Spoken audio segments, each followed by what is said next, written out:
Vous hésitez à faire une thèse scientifique et vous ne trouvez pas de réponse à vos questions? Ne vous en faites pas, vous n'êtes pas seul.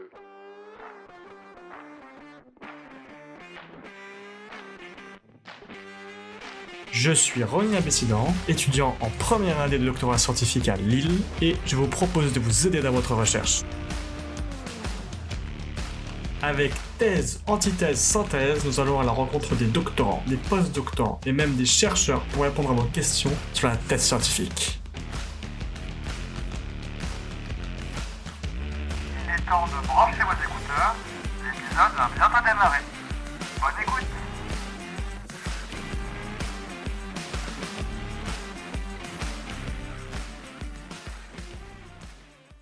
Alors, bienvenue dans ce troisième épisode de thèse, antithèse, synthèse. Alors, aujourd'hui, dans cet épisode, on va parler du quotidien d'un doctorant scientifique. Pourquoi est-ce qu'on va aborder ce sujet? Tout simplement parce que si vous êtes en train d'écouter ce podcast, c'est que vous êtes en train d'hésiter de poursuivre une thèse scientifique. Et pour pouvoir répondre à cette question de est-ce que vous allez poursuivre ou pas en thèse, ce serait pas mal que vous ayez en tête ce que fait concrètement un doctorant. C'est quoi le métier de doctorant scientifique finalement? Et donc aujourd'hui, pour répondre à cette question, pour aborder ce sujet, j'ai avec moi 2 autres doctorants en plus de moi-même, donc dans cet épisode, je serai en fait aussi un invité et je propose du coup qu'on commence cet épisode en, présentant chacun des 3 invités. Donc on va commencer par exemple Mathis, est-ce que tu veux te présenter? Donc ouais, bonjour, je m'appelle Mathis Briat, je suis doctorant en deuxième année au LAMCube, donc le laboratoire de mécanique multiphysique multi-échelle à Lille. Et je travaille donc en mécanique et matériaux, plus précisément sur ce qu'on appelle la tribologie, donc la science du frottement, dans le domaine de l'automobile. Donc je travaille sur le freinage automobile et notamment sur le lien entre usure et émission de particules. Merci Mathis, donc maintenant on peut passer à Lucas. Moi, c'est Lucas Fortier, donc je travaille à l'ENSCL à Lille. Je suis doctorant maintenant en troisième année en photoredox catalyse, c'est-à-dire en gros induire des réactions chimiques en utilisant des rayonnements. Merci pour cette présentation. Donc on va dire que maintenant que c'est à mon tour de me présenter, puisqu'après tout, je suis aussi un invité de cet épisode. Donc je me représente, je suis Rony Abessidan, donc je suis doctorant dans l'équipe Sigma du Centre de recherche Cristal à Lille. Et mon sujet de thèse, donc c'est un sujet de thèse qui est à la frontière, on va dire, entre l'intelligence artificielle et la cybersécurité. Et donc plus précisément, je crée des détecteurs de messages cachés dans des images. Voilà. Ok, donc comme vous pouvez le voir, on travaille tous dans des sujets complètement différents et c'est fait exprès parce qu'en fait, le quotidien de doctorant scientifique, ça dépend de son domaine un peu beaucoup même. Et donc du coup, là, on va commencer chacun par présenter un peu notre journée type. Donc je propose par exemple à Mathis de commencer par présenter sa journée. Qu'est-ce que tu fais du coup tous les jours, disons quand tu as une journée normale, on va dire? Alors le concept d'une journée type, c'est compliqué.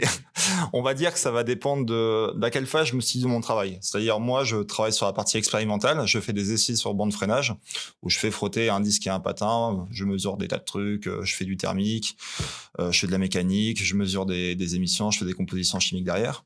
Donc j'ai toute une phase où je vais faire de l'expérimental.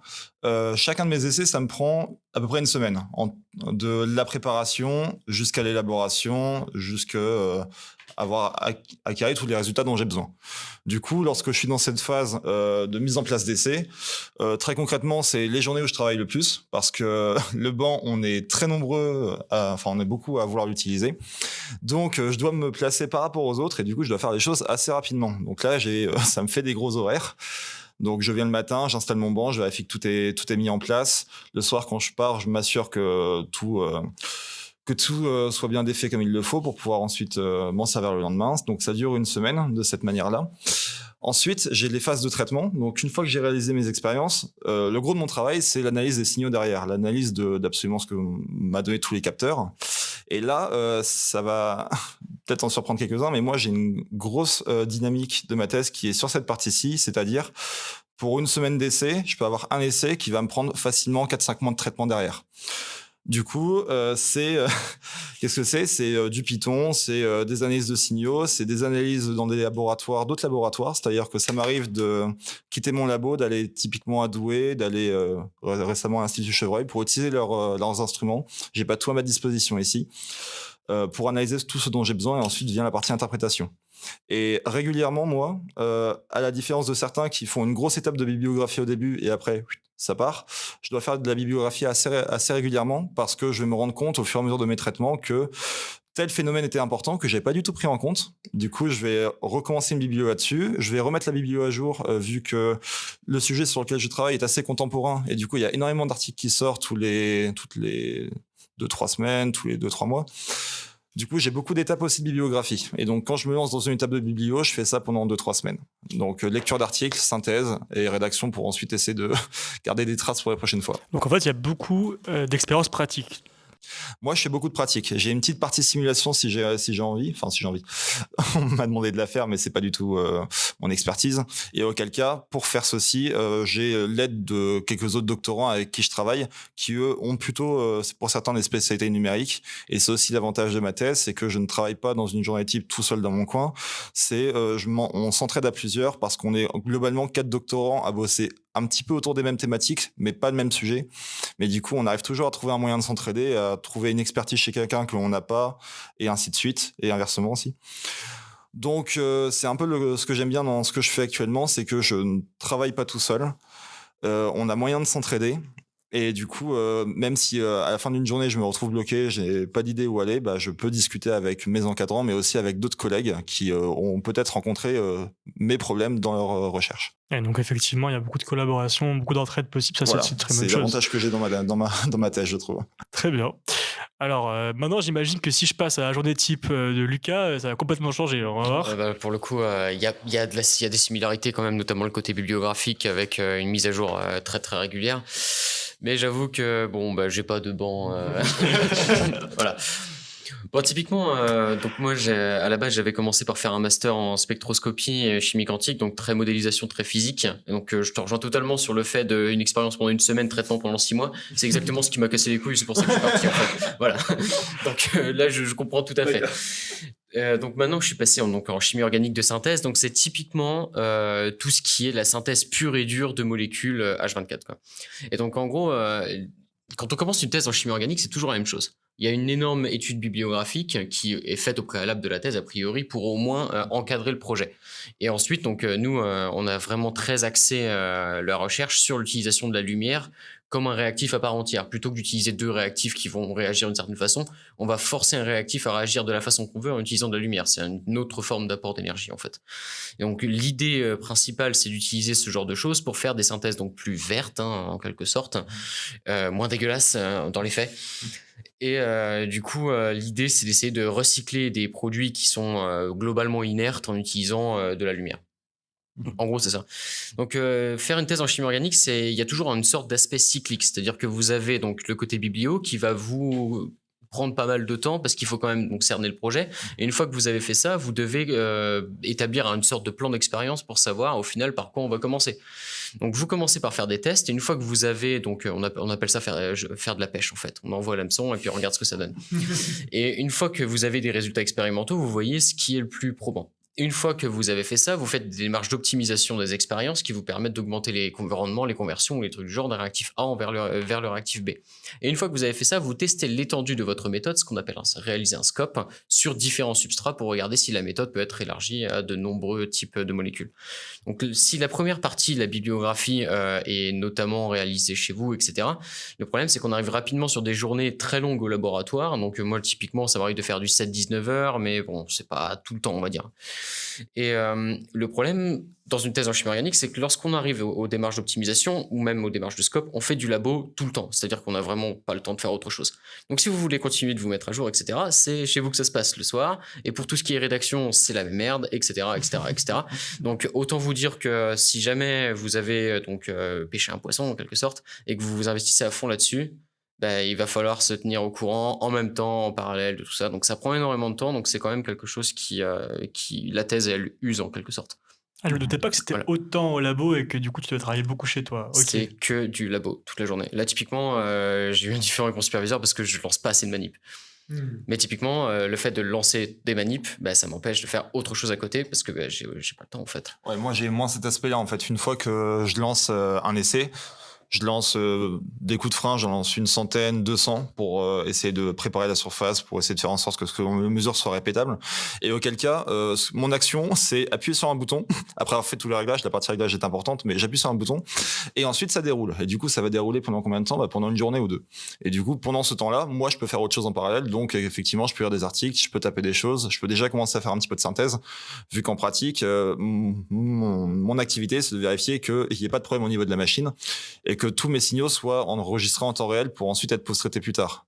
Mais du coup, sur le temps d'essai, j'ai un petit peu de temps, donc je peux faire quelques petits trucs en parallèle, ce qui, moi, me permet de pas trop me tuer à la tâche le week-end, on va dire. En gros, si on veut résumer la chimie organique, d'un point de vue doctoral du terme, donc si vous avez la première phase bibliographique, donc vous bouffez de la biblio, vous accumulez au maximum pour avoir le plus d'idées à proposer possible. Ensuite, il y a un gros débrief, une sorte de synthèse avec les superviseurs. Ensuite, il y a l'aspect manip, où là, vous allez à la pêche, et là, grosso modo, ça reste assez soft. Et une fois que vous êtes dans la démarche d'optimisation, etc., vous avez donc isolation des produits, purification, etc., etc. Et ça prend un temps fou. Et après, c'est cyclique. Et ça recommence, et ça recommence. Voilà. Ok. Bah écoute, merci, c'est plutôt clair. Merci à vous deux. Alors à mon tour peut-être maintenant de présenter un peu ma journée. Alors moi, ça me paraît un peu plus simple à décrire. Alors j'ai aussi une phase de bibliographie comme tout le monde. Et comme Mathis, il faut que je fasse de la bibliographie un peu constamment parce que je suis dans un domaine donc un peu dans l'intelligence artificielle. Et ce domaine-là, il est vraiment en plein essor et tous les jours, il y a des nouvelles choses qui sortent, même toutes les semaines. Donc en fait, si je veux vraiment être à jour sur la dernière nouveauté, il faut vraiment que j'aille feuilleter une tonne de papier assez régulièrement. Et du coup, en fait, souvent ce qui se passe, c'est que je fais pas mal de bibliographie la semaine. En même temps, je réfléchis un peu à des idées que je peux avoir pour mes expériences et après, je fais mes expériences. Alors moi, mes expériences, pour le coup, ça prend pas autant de temps que vous, à mon avis, à faire parce que pour le coup, j'y réfléchis peut-être qu'au bout d'une semaine, c'est bon, je suis prêt à lancer l'expérience et au bout de quelques jours, j'ai mes résultats, quoi. Donc, je peux déjà un peu itérer un peu plus rapidement. En fait, ce qui est bien en informatique, c'est que du coup, généralement, quand on travaille avec du Python, donc comme en IA, on n'a pas trop de mal à essayer de transformer notre idée en une implémentation sur l'ordinateur. Et une fois que c'est implémenté, en fait, on laisse tourner l'ordinateur et pendant ce temps-là, on peut faire d'autres choses et on attend les résultats, quoi. Après, le truc, c'est qu'il faut réparer plusieurs fois le code puisqu'il peut y avoir des bugs. Ça arrive très souvent et du coup, on se rend compte que tout ce qu'on a lancé, en fait, c'était pas bon parce qu'on avait oublié de faire ça. Et donc, faut vraiment faire attention, faut vraiment être vigilant avant de lancer l'expérience. Nous, enfin, vous aussi, à mon avis, mais on est là tout le temps à vérifier que tout est bon avant de lancer parce qu'après on va peut-être attendre 1 ou 2 jours avant d'avoir les résultats et si c'est faux on va devoir tout recommencer. Disons que vu que je fais 6 mois de traitement, je préfère m'en rendre compte avant que m'en rendre compte Voilà. de 3 mois après. Exactement, ça c'est un peu ouais, alors là c'est encore pire que moi, tu vois. Quoi d'autre ensuite? Oui, il y a des moments où je suis amené à présenter un peu mon sujet à des personnes qui arrivent dans l'équipe. Nous, on a je ne vais pas parler de ça, mais moi, j'ai des réunions avec mes encadrants assez régulièrement, 1 à 2 fois par semaine. J'imagine que vous aussi, peut-être. Moi, c'est moins régulier. Je pense que c'est peut-être 1 fois par mois. Je dirais où je fais une grosse réunion avec mes encadrants. Après, mes encadrants sont la plupart du temps disponibles. Donc, mes interactions avec eux, c'est lorsque je suis vraiment en galère et que j'ai vraiment plus d'idées, j'arrive pas à me débloquer tout seul, je passe les voir et on fait un point, on en discute assez rapidement. Mais vraiment, les points réguliers, c'est 1 fois par mois et pour moi, c'est assez suffisant vu que ça prend du temps. Mes recherches, elles prennent beaucoup de temps. Donc, de temps en temps, en 1 semaine, j'ai pas énormément avancé, pas de telle sorte à ce que ce soit suffisant pour faire un point. C'est hyper important à avoir en tête. C'est vrai qu'en recherche, on n'avance pas forcément toutes les semaines et il y a des jours où on n'avance pas et des jours où on avance, il faut faire avec, quoi. Personnellement, en ce qui me concerne, mes superviseurs, c'est littéralement à 2 mètres. Alors, du coup, en général, tu sais, genre, je sors du labo. Au fait, Lily, tu pourrais. Ah oui, d'accord, ok, bon, je... Ah oui, non, mais moi aussi, pour le coup, j'en ai qui sont juste en face de mon bureau et aussi un qui est au-dessus de moi, donc c'est pas trop mal. Hein. Ouais, c'est vraiment pratique. Enfin, nous, c'est surtout pour des détails expérimentaux, les trucs du genre, les petites questions ou les trucs du genre. Vraiment, on n'a pas de gros débriefs en tant que tel. C'est extrêmement régulier et ça coule de source en quelque sorte. Donc, ça va. Mais du coup, en fait, finalement, on peut un peu résumer nos journées type un peu en mode on lit des articles, on fait de la bibliographie, on réfléchit. On a des idées d'expérience et après en fait, on teste finalement notre intuition avec les expériences et on regarde les limites de cette intuition, quoi. Et après on réitère. C'est littéralement ça. C'est littéralement ça. Oui, d'accord. Au moins on résume un peu comment on a fait. Et donc moi aussi dans mon équipe, il se trouve qu'on a aussi des réunions d'équipe. Mais alors c'est comme c'est une grosse équipe, on fait une réunion tous les mois, quoi. Donc je sais pas si vous avez ça. Au sein de mon équipe, du coup, nous on fait. On a tous les jeudis en début d'après-midi ce qu'on appelle un séminaire court. On réunit la plupart des équipes du laboratoire, qu'on soit dans notre domaine ou pas. Donc de certains qui sont plutôt en biomécanique, d'autres qui sont plutôt en génie civil. On se réunit un petit peu tous et pendant 45 minutes, on a soit une petite présentation d'un doctorant, soit un extérieur qui vient, soit d'autres discussions pour garder un peu de la culture générale scientifique, sortir un peu juste aussi du cadre de notre thèse, parce que quand on fait de la thèse, on bouffe un sujet pendant 3 ans. C'est aussi bien de garder un petit peu l'esprit ouvert sur ce qui peut se faire un petit peu ailleurs. Et aussi, c'est bien pour la question de team building, pour se connaître au sein du laboratoire, pour se faire connaître. Et ouais, non, moi je vois vraiment ça un petit peu comme une pause. Et du coup, ça c'est avec toutes les équipes du laboratoire, et on a au sein de notre équipe à nous une grosse réunion tous les 2-3 mois, ou là de 2 heures, où on expose nos avancées, on expose ce qu'on a pu trouver, on pose des questions. C'est important, je trouve aussi ces moments où on dialogue avec d'autres gens, soit qui travaillent sur notre sujet, soit qui travaillent pas exactement sur notre sujet, pour se mettre au courant de ce que font les gens, de comment avance la science, sortir un peu de notre bulle. Je suis tout à fait d'accord. Même nous, dans notre équipe, on essaie de faire en sorte que toutes les 2 semaines, on invite une personne extérieure à l'équipe pour nous présenter ses travaux et pour qu'on puisse aussi discuter avec elle, voire faire des collaborations. Donc c'est super intéressant en général. Donc effectivement, tu fais bien de souligner ce point. On a aussi ce genre d'invité, mais c'est plus rare. C'est 2-3 mois. Et ce genre de gros rendez-vous en équipe, ça se fait à raison de 2 fois par an environ. Donc, on n'est pas à ce point à fond comme vous. Ça marche. Alors là, c'est bien, on parle des journées types, mais en fait, en réalité, en plus de ces journées types, il y a des moments où on fait d'autres choses. En fait, on ne fait pas que ça. Par exemple, moi, je pense à des activités d'enseignement. Le dernier, j'ai eu l'occasion en première année d'encadrer des TP pendant 9 heures, donc c'est déjà pas mal. Et cette année, je vais devoir faire 64 heures de cours. Donc, en fait, donc là, ça rajoute quelque chose d'autre, une autre dimension à ce travail de chercheur. Puisque là, maintenant, on fait un peu de l'enseignement. Et l'enseignement, ça demande quand même de savoir bien vulgariser les choses comme on aurait aimé qu'on nous les enseigne à l'époque, quoi. Donc, il y a ça. Il y a cette activité-là qui est en plus. Il y a aussi possibilité d'encadrer des projets étudiants. Moi, c'est mon cas. Je vais en encadrer cette année. Et aussi, des fois, il y en a qui font du conseil ou d'autres activités comme ça. Est-ce que ça vous concerne aussi ? En ce qui me concerne, donc je me suis inscrit chez Consulide. Donc j'ai été refusé pour une mission, c'est parce que j'ai un background de physique plutôt que de biochimie. Est-ce que tu peux préciser ce que c'est Consulide ? Consulide, en fait, c'est un organisme qui lie donc des doctorants avec des entreprises pour répondre à des problématiques données, donc suivant en rémunération. Donc sur le principe, je trouve ça vachement cool. Bon, il n'y a pas vraiment de sujet lié vraiment à mon domaine, et dans le sujet sur lequel j'avais postulé, c'était remplacer un composé toxique par un autre dans le cadre d'une synthèse. Mais c'était l'aspect toxicité qui, voilà. Donc moi, vu que j'y connais que dalle, forcément, j'ai été refusé. Mais bon, après, je comprends qu'ils aient pris quelqu'un qui s'y connaissait plus en biochimie. Et bon, voilà.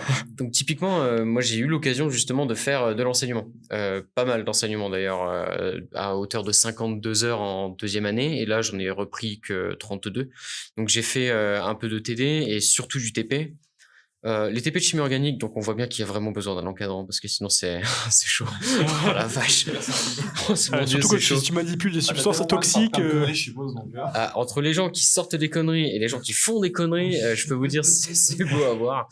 Dans la globalité, les TP c'est plaisant. Les TD ça l'était moins, parce que moi j'étais sur des TD de première année, c'était TP de mix entre la chimie organique et la biochimie. C'est des TP pour des gens qui ont pour vocation de faire de la biologie, qui pour la plupart en ont rien à foutre de la chimie. Alors je peux vous dire que moi ça m'a un peu... Après les TD, je trouve que c'est quand même plus difficile que les TP, parce qu'il y a plus à préparer en fait. Et on est là après pas se dire mais comment je vais faire pour que la personne comprenne bien ce que je veux dire dans cet exercice ou quoi. Mais ça joue aussi l'interaction qu'on a avec les étudiants, parce que autant les TP que j'ai encadrés, c'était les étudiants qui voulaient faire de la chimie, tu vois, donc tu sentais qu'il y avait au moins de l'intérêt. Mais alors putain, les étudiants de première année bio, en TD c'était pas ouf quoi. Ouais. Ok. Et toi Mathis, t'avais d'autres expériences ? Alors, moi, on m'a jeté dans le gros bain très rapidement. C'est-à-dire que j'ai fait du TD et TP l'année dernière, à hauteur d'une 20aine d'heures. T'étais encore en année de thèse à ce moment-là ? De quoi ? J'étais en fin de première année, début de 2e année. Mais on m'a balancé directement à des 4e, voire dernière année. Donc, j'ai fait des dernières années, très rapidement. Ouais. Ils avaient pas le temps. Mais du coup, sur ma spécialité, donc ça, c'était pratique. C'est-à-dire que je maîtrisais quand même un peu ce que je racontais. C'était du TP, donc c'est beaucoup moins stressant, beaucoup moins impactant que du TD.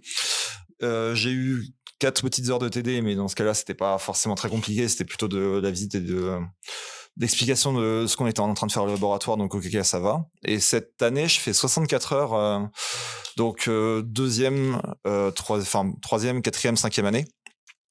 Plutôt sur des choses un peu plus générales, donc de la dynamique. Attends, je vais bugger. De la mécanique, de la cinématique, de la dynamique, ce genre de choses.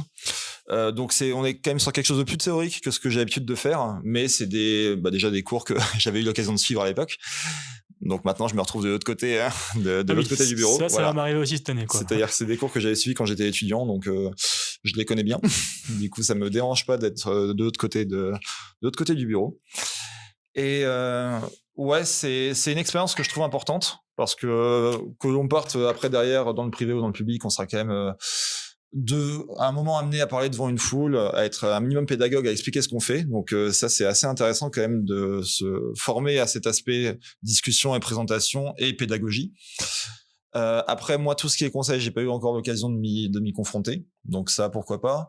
Ce que j'ai pu faire aussi, c'est gérer des stagiaires. J'ai déjà eu 2-3 stagiaires dans mon équipe avec qui j'ai pu gérer, tout simplement. Donc, ils m'ont aidé dans mes recherches. Finalement, ça développe aussi des compétences de management. Oui, et je trouve ça super important parce que, bon, d'ailleurs, si tu repars dans le privé, c'est essentiel.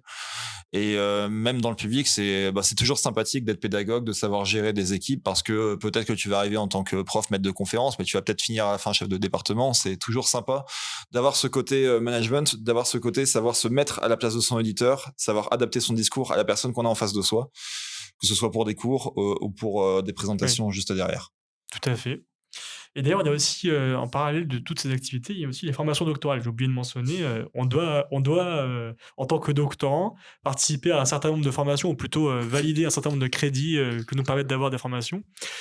Et donc, moi, j'ai eu l'occasion de participer à quelques formations pendant ma première année. Et en vrai, moi, en général, j'étais plutôt satisfait, mais je sais que c'est toujours un sujet de débat, les formations. Mais en tout cas, voilà, il faut prendre en compte que ça fait aussi partie de ce qu'on a à faire. En fait, généralement, pour quand même choisir parmi une liste, on essaye de choisir des sujets qui nous plaisent et on regarde après si ça nous plaît vraiment. Mais bon, ça dépend vraiment de l'école doctorale et des cours qu'on choisit. Donc, vous avez peut-être un mot à dire là-dessus. En fait, le micro est pas assez sensible pour détecter mon soupir. Là, pour le coup, moi, ça me les brise, ça me les hache menu, les formations. Enfin, sincèrement, 60 crédits à valider, je trouve que c'est beaucoup trop. En ce qui me concerne, j'ai fait donc là pour l'instant 45 crédits. J'ai toujours une formation sur l'éthique dans la recherche à faire. Bon, voilà. Et dans la globalité, à peine la moitié des formations que j'avais choisies m'ont réellement convaincu. Alors pour le coup, la formation sur l'éthique, on m'a dit qu'elle était pas mal. Hein. Alors, je ne sais pas. Voilà. Mais bon, à voir. C'est une formation à distance, donc tu vois, je le ferai tranquille chez moi le week-end. Mais pour le coup, j'avoue que parmi celles que j'avais choisies, j'ai hésité entre la déception et littéralement l'ennui mortel, quoi, tu vois. Mais est-ce que tu as essayé de faire des formations ou c'est des cours de master, par exemple? Alors, j'ai pris un cours de master. Donc dans ce que je fais en thèse, parce que j'ai pas étudié ça en master. Ouais. Donc voilà. Donc dans la globalité, ça c'était bien. Ça, tu vois, j'ai kiffé. Voilà. Il y a rien à dire. Mais ça fait pas partie des formations dispensées par l'école doctorale, tu vois. C'est vraiment des formations annexes. Oui, mais moi, je parle des formations en général. Je n'étais pas obligé de... Oui, voilà. D'accord. Mais en ce qui concerne l'école doctorale en tant que telle, parce qu'on a quand même des catégories de formation où on doit valider un minimum de 10 crédits par catégorie. Et voilà. Donc, parmi celles-ci, je trouvais qu'il y a... Oui, ça dépend de l'école doctorale, ça. Ouais, Moi, je dois valider 20 crédits d'entreprise, par exemple, de professionnalisation. Et après, le reste... je dois juste valider un module d'éthique. Et après, le reste, c'est moi qui choisis, quoi. Ah oui, ben non, nous, on a quand même un minimum à imposer sur des trucs liés aux langues, des trucs liés... Enfin, bref. Ouais. D'accord, ok. C'est le genre de truc, pour moi, c'est la définition du cancer. Dans ton école, il y a pas mal de restrictions là-dessus. Okay. Ouais, donc moi, personnellement, je trouve ça contraignant, je trouve ça chiant. Et en fait, la tradition veut que chez nous, les doctorants se refilent les formations qui donnent le meilleur temps, le rapport temps-crédit, en fait. Ok, bon. Tellement ça nous fait chier. Ça se discute. Ouais. Voilà. Non, mais moi, j'ai fait toutes mes formations, j'avais eu mes 60 crédits, donc ça c'est bon. On nous dit essayer de les faire très rapidement parce que sur un planning de thèse sur 3 ans, on est bien content de se les faire, les passer très très vite, comme ça ensuite on peut passer à 2e et 3e année à se concentrer vraiment sur notre recherche.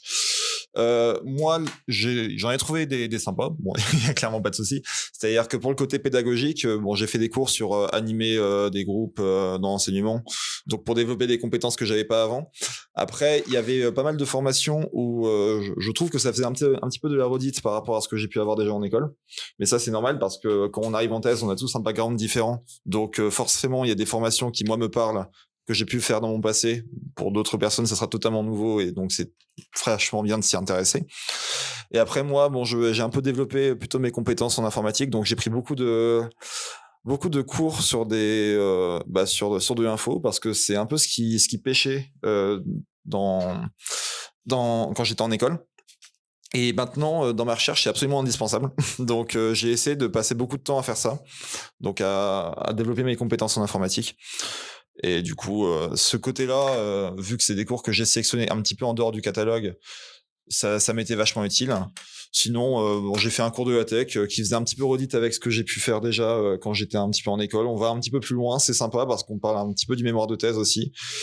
Mais voilà, les cours que j'ai trouvés les plus intéressants, c'est ceux qui me permettaient un petit peu de développer le côté pédagogique pour justement ensuite derrière faire des cours. Alors moi personnellement, tout ce que j'ai fait, ça va, j'ai plutôt bien aimé. Alors faut savoir que j'ai fait des MOOC, mais que j'ai ciblé, donc je savais que ça allait me plaire. J'ai fait une école d'été qui compte pour pas mal de crédits aussi. En fait, c'est une autre formation, mais pour le coup, l'école d'été, c'était une pas super mal. école d'été. Non, en vrai, c'est un bon plan, hein. Si t'aimes pas les formations, tu peux faire des écoles d'été sur des thèmes que t'aimes, mais ça marche très bien. Voilà, il y a une formation qui était un peu en lien avec ma thèse, j'ai kiffé. Enfin, en vrai, moi, ça va. J'ai pas eu pour l'instant de mauvaises surprises sur les formations. Mais je pense qu'il faut vraiment faire attention à comment on choisit aussi et avoir des retours peut-être des gens, mais C'est ça, ce ouais. qui compte, ce qui compte, c'est avoir des retours. C'est-à-dire, nous, on pratique, une personne fait une formation, elle la conseille ou pas aux collègues, et du coup, les suivants savent s'il faut la faire ou pas, tout simplement. C'est ça. Nous, on Donc, regarde, l'expérience, c'est important. on regarde les crédits. Enfin, D'accord. Vous regardez les crédits. Bon, chacun sa méthode. Et ensuite, j'aimerais quand même parler aussi des missions qu'on a en parallèle du doctorat, parce que ça, c'est vrai que les gens ne savent pas forcément qu'on est amené à participer à des conférences. Donc, ça peut être des conférences nationales, internationales. On peut même collaborer avec des équipes internationales et nationales aussi, hein, bien sûr. Et on fait souvent de la vulgarisation et de la communication sur nos travaux, en fait. Parce que alors moi, ça m'est arrivé plusieurs fois déjà. J'ai eu l'occasion de participer déjà à 2 conférences. Oui, donc il y en a une internationale et une nationale. Et en vrai, à chaque fois, je trouvais ça que l'expérience super sympa. Donc en fait, on vient présenter vos travaux, on a des questions dessus, on discute avec des chercheurs, ça permet de développer son réseau et ça fait vraiment une pause aussi, à un moment où on faisait beaucoup d'expérience, enfin on fait une petite pause, où on prend le temps, d'exposer le résultat de nos travaux à des personnes et après on a des retours et du coup on peut un peu mieux itérer sur ce qu'on va faire après, quoi. Je sais pas si vous avez eu cette expérience, vous? bah, en ce qui me concerne, quand j'étais déjà en master, j'ai fait donc une conférence internationale. Donc, à l'époque, j'avais rencontré Ben Feringa, Macmillan, qui avaient les deux prix Nobel, enfin des trucs du genre. Enfin, c'était fou, c'était littéralement fou. Donc, c'est ça qui m'a donné plus envie de m'orienter vers la chimie organique après. Donc, c'était vraiment exceptionnel. Pour l'instant, moi, j'en ai pas encore fait dans le cadre de ma thèse parce que, ben, en fait, j'ai une partie de mes travaux qui va se retrouver brevetée, donc niveau parler, c'est un peu moyen. Oui. Et après, la première partie va seulement être publiée, et donc du coup, bah, je pouvais pas trop en parler avant publication non plus. Donc ça me semblait être compliqué pour moi d'y participer, et je vais pas y aller en touriste sans avoir de communication parce que ça se fait pas trop. Donc en tout cas, je te rejoins à 100% sur le fait que les confs, c'est un truc de fou. Ça dépend de la conf, mais la plupart du temps, tu ressors, t'as la tête dans les étoiles, quoi. C'est assez ouf. Bon, moi, c'est inverse, j'en suis à 4.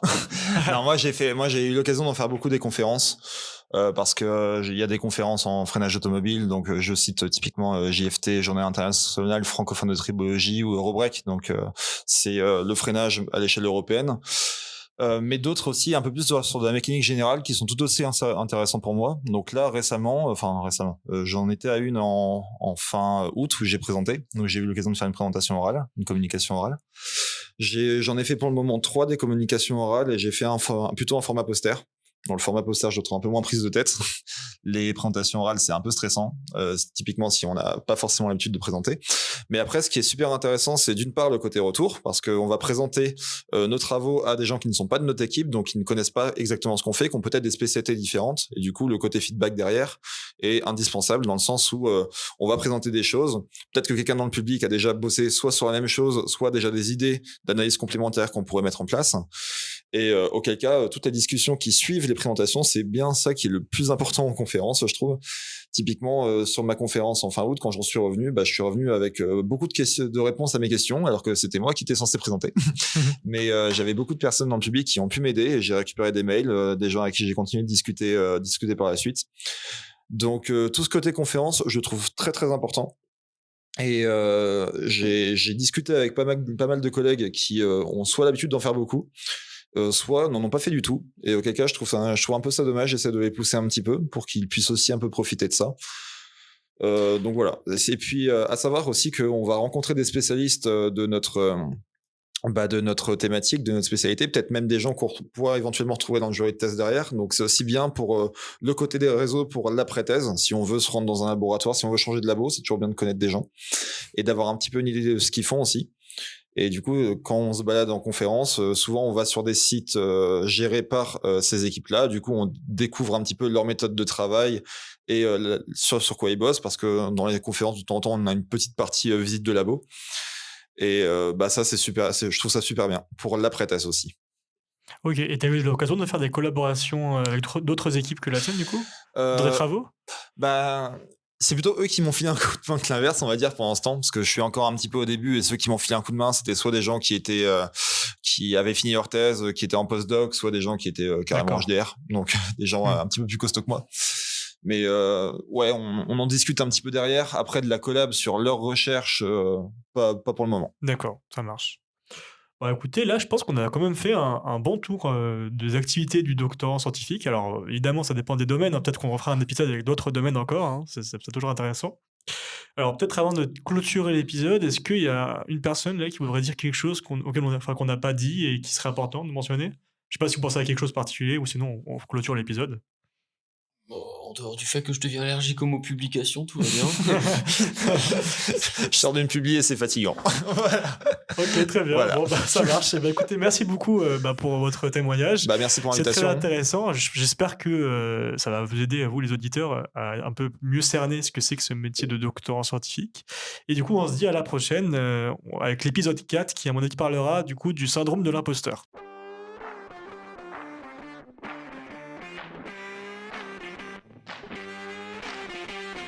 Merci d'être resté jusqu'au bout de cet épisode de Thèse, Antithèse, Synthèse. N'hésitez pas à liker l'épisode s'il vous a plu et à donner des commentaires constructifs pour vous en proposer un encore mieux la prochaine fois. Si vous connaissez d'autres personnes qui hésitent à faire une thèse scientifique, n'hésitez pas à leur partager ce podcast.